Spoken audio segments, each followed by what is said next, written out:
శ్రీ మహేష్ శేలం గారు social media నిర్వాహకులు ఒక యూట్యూబ్ ఛానల్ నిర్వహిస్తుంటారు.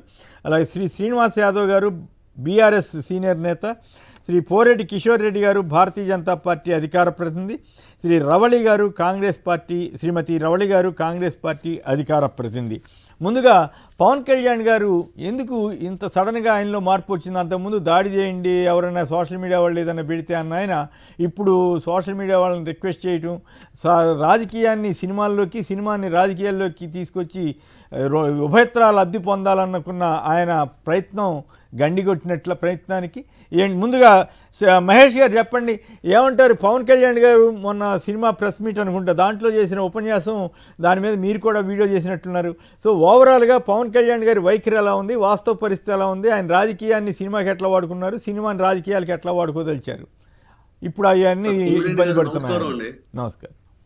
అక్కడ ఉన్న మిగతా వాళ్ళందరికీ గుడ్ మార్నింగ్. కొమ్మినేని గారు గుడ్ మార్నింగ్. చూసే వాళ్ళకి కూడా మొట్టమొదటిది నాది ఇది. నేను క్లియర్గా చెప్పదలుచుకుంది ఏంటంటే, పవన్ కళ్యాణ్ గారికి ఇప్పటికన్నా కానీ ఆయన సినిమా వెనకలో పనిచేస్తున్నటువంటి లైట్మెన్స్, కెమెరామ్యాన్స్, లేకపోతే డైరెక్టర్లు, వీళ్ళ భవిష్యత్తు గుర్తొచ్చింది పవన్ కళ్యాణ్ గారికి.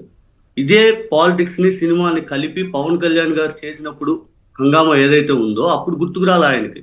వెనుకున్న లైట్మెన్స్, కెమెరామ్యాన్స్, లేకపోతే డైరెక్టర్ వీళ్ళెవరు. ఈరోజు గుర్తొచ్చింది దేనికి ఐదంటే, పవన్ కళ్యాణ్ గారికి పొలిటికల్గా ఇబ్బంది పడతా ఉన్నాడు.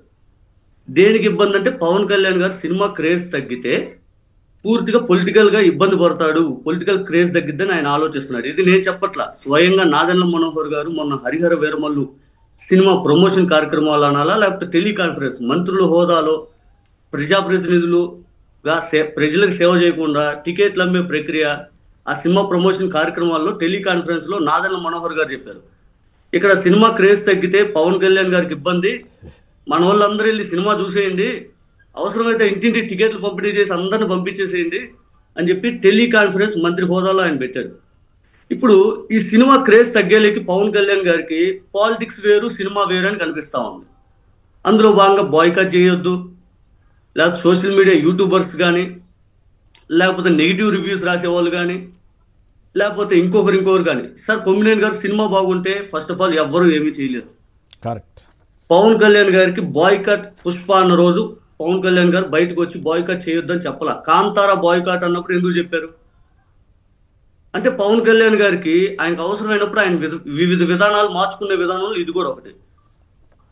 పైగా పవన్ కళ్యాణ్ గారు గతంలో పొలిటికల్గా మాట్లాడుతూ సినిమాలు కలిపినప్పుడు సన్నాసుల్లారా, నా కొడకల్లారా అని అసలు పదాలు మీరు వాడొద్దు దయచేసి, విత్డ్రా చేసుకోండి. ఆయన వాడితే వాడుండొచ్చు కానీ మీరు వాడమా. సారీ సార్, కానీ ఆయన మాట్లాడిందని నేను ఇక్కడ గుర్తు చేస్తున్నాను. తర్వాత ఆయన నా సినిమాను అవసరం ఫ్రీగా చూపిస్తాను, మరి ఈరోజు సినిమాను చంపేదని ఎలా మాట్లాడతాడు ఆయన అంటే, కేవలం ఆయనకి సినిమా క్రేజ్ తగ్గకూడదనే తాపత్రయం. అందులో భాగంగా గతంలో ఏ సినిమాకు కూడా ఆయన సక్సెస్ మీట్లు పెట్టడు. మీరు చూసుకోండి, 2014 నుంచి 24 వరకు పెద్దగా సినిమా సక్సెస్ మీట్లు ఫెయిల్ అయిన తర్వాత ఎప్పుడు పెట్టడు, సక్సెస్ అయింది కూడా లేదు కాబట్టి పెద్దగా ఎప్పుడు పెట్టిన దాఖలా లేవు. కానీ ఇప్పుడు సక్సెస్ మీట్లు గుర్తెందుకు వస్తున్నాయి అంటే, పవన్ కళ్యాణ్ గారికి సినిమా క్రేజ్ కోసం, సినిమా క్రేజ్ అంటే పొలిటికల్గా మనం ముందుకెళ్ళొచ్చని ఆయన కేవలం ఆ ఆలోచనతోనే పనిచేస్తా ఉన్నాడు ఇప్పుడు కూడా. ఇక రివ్యూవర్స్ అంటారా, అది ఎప్పటి నుంచో రాసేది. ఫ్యాన్ వార్స్ అంటారా, బాలకృష్ణ గారికి, చిరంజీవి గారి సినిమాలకి మొట్టమొదటి ఎప్పటి నుంచో ఫ్యాన్ వార్స్ నడుస్తూ ఉన్నాయి, ఇప్పుడేం కొత్తగా వచ్చినాయి కాదు కదా. ఆయన బాయ్కాట్ అనే ట్రెండ్ అసలు వచ్చిందే సినిమా ఇండస్ట్రీకి పవన్ కళ్యాణ్ గారి ద్వారానే. పవన్ కళ్యాణ్ గారు నా సినిమాని మీరు చూడకపోతే ఏమవుద్ది అనే స్టేజ్ నుంచి ఈ రోజు నా సినిమాని అందరు చూడాలనే స్టేజ్ మార్పు ఎందుకు వచ్చిందంటే, కేవలం పవన్ కళ్యాణ్ గారు కోరుకుంటుంది ఏంటంటే, తన ద్వారా తన మెగా కాంపౌండ్లో సినిమా భవిష్యత్తు, వాళ్ళందరి భవిష్యత్తు కూడా నీరు గారిపోతుందని ఆయన భయపడతా ఉన్నాడు. వాళ్ళ నుంచి కూడా బహుశా ఆయనకి ఒత్తిడి పెరుగుండొచ్చు.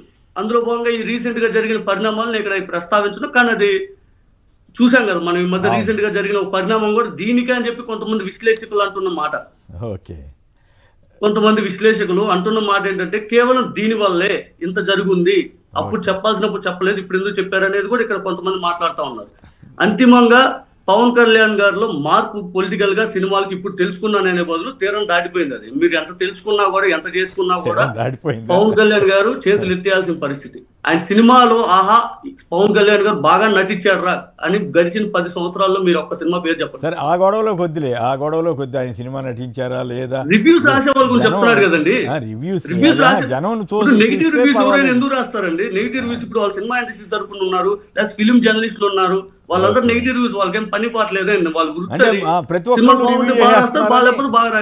కాదు ప్రతి ఒక్కళ్ళు రివ్యూ చేసేస్తున్నారని ఆయన బాధపడ్డారు. అయితే కొంతమంది ఏం పెట్టారు, మరి మీరు ఎన్ని అబద్ధాలు ఆడారు, ఎన్నికలకు ముందు 2.5 లక్షల మంది వాలంటీర్లకు 5,000 కాదు 10,000 ఇస్తామన్నారు, ఓట్లు వేయించిన తర్వాత వాళ్ళ పొట్టగొట్టారా లేదా, అలాగే వాళ్ళందరినీ కిడ్నాపర్లని అట్లా అని మహిళలని అక్రమ రవాణా చేశారని అన్నారా లేదా, మరి ఒక సినిమా ఫంక్షన్స్లో ఒక పార్టీని టార్గెట్ చేయటం కరెక్టేనా, వైఎస్ఆర్ కాంగ్రెస్కి వ్యతిరేకంగా మరి కొన్ని సినిమా ఫంక్షన్స్లో ఎట్లా మాట్లాడారు, మరి అప్పుడు అన్నను అవమానించారు అని అప్పట్లో ఎన్నికల లబ్ధి కోసం చెప్పారు, మరి ఇప్పుడు ఒక వర్గాన్ని కావాలని రెచ్చగొడుతున్నారు, అలాగే సినిమాలో ఒక వర్గాన్ని విలన్లుగా చూపించే ప్రయత్నం చేస్తున్నారు కొన్ని వర్గాలని, అలా ఇట్లాంటివన్నీ కూడా ఇప్పుడు సోషల్ మీడియాలో ట్రెండింగ్గా నడుస్తూ ఉన్నాయి వ్యాఖ్యలు కానీ ఇవన్నీ కానీ. సో ఓవరాల్గా పవన్ కళ్యాణ్ గారు రాజకీయాలని సినిమాలని ఎక్కడి నుంచైనా వేరుగా చూస్తారా, లేదు తన అడ్వాంటేజ్ కోసం దేన్నైనా ఇట్లాగే అప్పుడప్పుడు ఇట్లా మాట్లాడితే ఇట్లా వెళ్తారనుకుంటున్నారా? ఆయన ఖచ్చితంగా మార్పు అయితే ఆయనలో అయితే వచ్చిందని మనం బలంగా నమ్ముతున్నాం, చాలా మంది నమ్ముతున్నారు. బికాజ్ ఎందుకంటే హరిహర వీరమల్లు టైంలో కూడా సోషల్ మీడియాలో వాళ్ళు ఎవరైనా నెగిటివ్ చేస్తే మీరు తిరిగి కొట్టండియా, మీరు ఎందుకు చేస్తున్నారు కాముగా అని మాట్లాడారు. ఈ రోజు ప్రీ రిలీజ్ ఫంక్షన్ లో పొలిటికల్ స్పీచెస్ లేవు, పొలిటికల్ గా ఎవరిని రెచ్చగొట్టిన దాఖలాలు లేవు. మీరు చూసుకోండి, మళ్ళీ ఈ సినిమా సక్సెస్ మీట్ ఓజీకి కూడా పొలిటికల్ గా ఎవరిని రెచ్చగొట్టింది లేదు, ఎక్కడ మాట్లాడింది లేదు.